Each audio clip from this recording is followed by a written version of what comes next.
Hi, welcome to Kavi's recipe. Hello all, இந்த வீடியோவில் நம்ம பார்க்க போகிறது ஒரு நிமிஷத்தில் செய்ய போகிற சட்னி.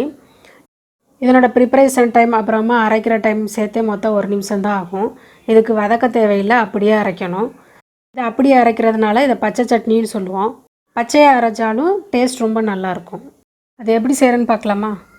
ஒரு 4 தக்காளி எடுத்திருக்கேன். தக்காளியோட சைஸ் பாருங்கள். அதே மாதிரி அதுக்கு ஒரு 2 வெங்காயம் எடுத்திருக்கேன். இப்போ இந்த 4 தக்காளியும் கழுவிட்டு கட் பண்ணி வச்சுக்கிறேன். 2 வெங்காயத்தையும் உரிச்சிட்டு கட் பண்ணி வச்சுருக்கேன்.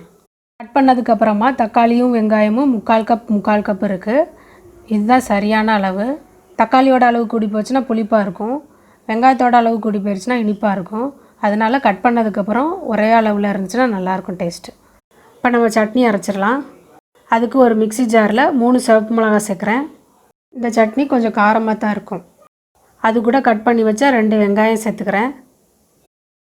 பெரிய வெங்காயத்துக்கு பதிலாக சின்ன வெங்காயம் ஒரு 15 சின்ன வெங்காயம் சேர்த்துக்கலாம். அது கூட கட் பண்ணி வச்சா 4 தக்காளி இருக்குல்ல, அதை சேர்த்துக்கிறேன்.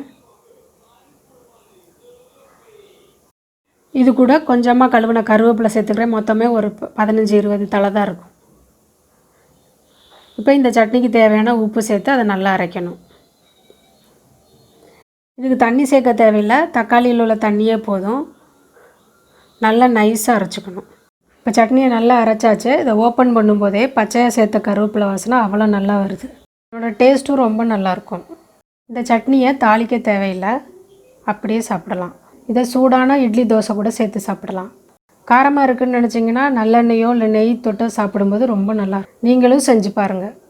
Subscribe, like and share this video.